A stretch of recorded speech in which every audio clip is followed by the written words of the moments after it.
continuidade ao conteúdo do nono ano. E a gente vai falar sobre a Europa, especificamente a zona do euro. Olha, a gente costuma conhecer um pouco mais da Europa durante vários momentos do estudo do ensino fundamental, principalmente o 8º ano. Quando a gente estuda a Europa, a gente sabe que a Europa tem alguns avanços e apresenta alguns avanços em relação ao seu processo mesmo de unificação.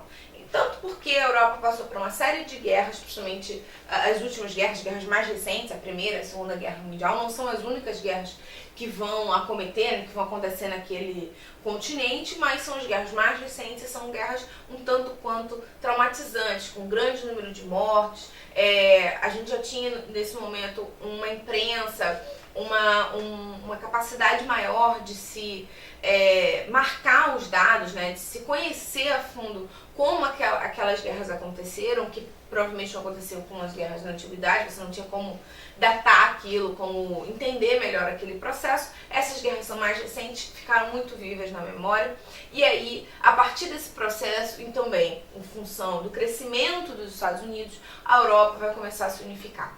A gente quando estudou blocos e quando estudou um processo de nova ordem mundial, uma das coisas que a gente observou nessa nova ordem mundial é um processo de fragmentação, né? Então, a criação de blocos econômicos. E esses blocos econômicos podem acontecer de várias formas. Vimos que tem uma união aduaneira, vimos que tem outras formas de organização, né, como áreas de livre comércio, e vimos que tem mercados comuns, é o caso da Europa. O que a gente vai estudar especificamente hoje é a criação desse mercado comum e a criação de uma economia em função do euro, né? Dessa unificação tão intensa que gerou um processo de formulação de uma economia unificada. Então, para isso a gente vai entender o caminhar desse processo de unificação no sentido monetário, não no sentido de bloco. Isso a gente já estudou em anos anteriores. A gente vai estudar só a questão do euro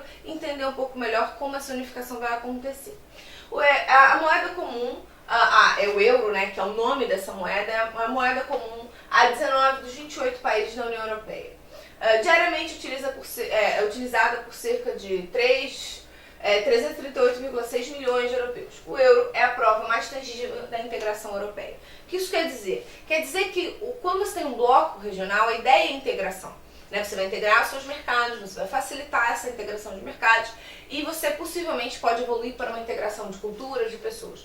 O euro é uma prova desse processo de integração, porque eles se integraram a tal ponto que eles têm uma moeda unificada. Nem todos os países vão adotar o euro, mas grandes economias como a França e a Alemanha vão adotar. Então vão utilizar o euro como uma moeda única que circula pelo continente.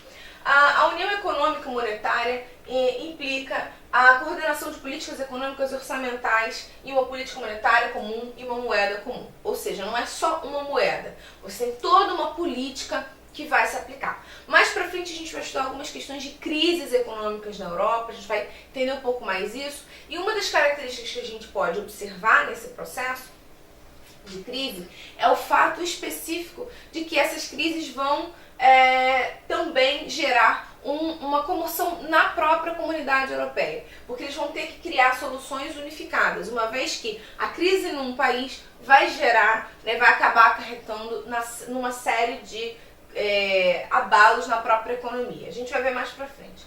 O euro é a moeda oficial dos 19 países e todos esses países, né, que constituem os países que utilizam o euro são chamados, né, os países que constituem são chamados de área do euro ou zona do euro. Aqui é muito importante a gente entender isso.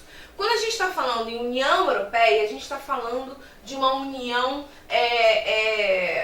econômica, um bloco econômico muito integrado, tem uma série de características, entre elas o parlamento, entre elas comissões, criação de uma unificação de algumas leis. Você tem uma intensa integração, inclusive integrações que são um pouco mais polêmicas, como a circulação de pessoas, principalmente quando a gente viu que a Europa começou a aceitar, né, a ampliar o seu processo, sua área de formação, incluindo países que são do leste europeu, então os países mais pobres, as pessoas vão para a Europa Ocidental buscando emprego, então isso gera uma pressão também nesses países. Então, quando a gente está falando dessas questões de políticas, de criação, por exemplo, de ligas de defesa, né, do fortalecimento de uma defesa unificada, tudo isso são características da União Europeia.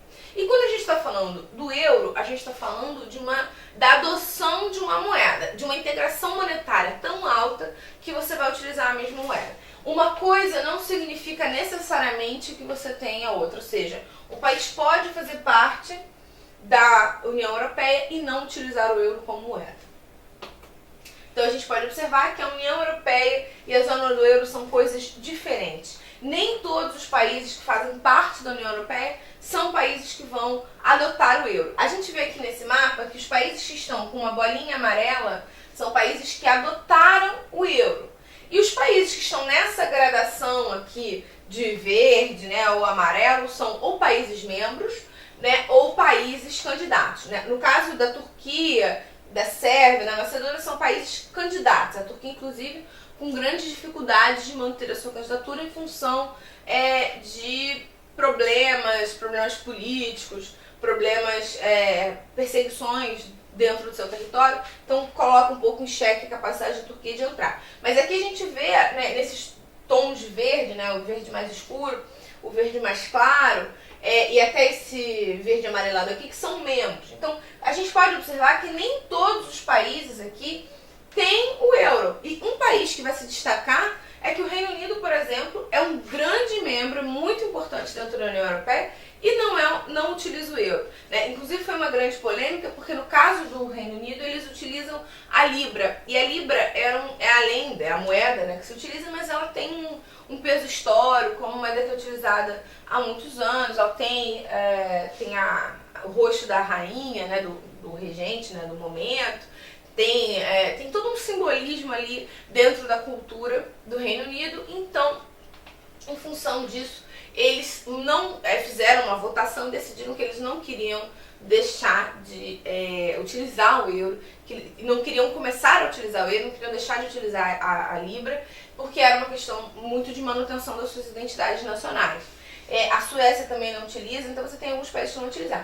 Inclusive, isso mostra mais uma face que a gente vê dessa integração, porque o processo de integração da Europa, por mais avançado que seja, ele vai esbarrar em questões nacionais, em interesses nacionais.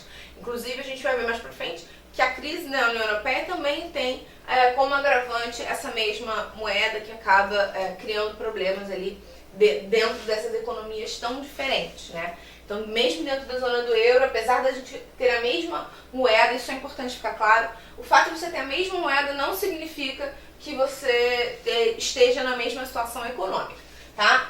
A gente vê a Grécia, por exemplo, ela utiliza o euro e está numa situação econômica bastante grave. Então, uma coisa não tem nada a ver com a outra, não significa outra. Pelo contrário, a adoção da Grécia, a entrada da Grécia pode prejudicar as economias dos outros países. Bom, por esse momento é só. Eu espero que tenha ficado claro. Tchau!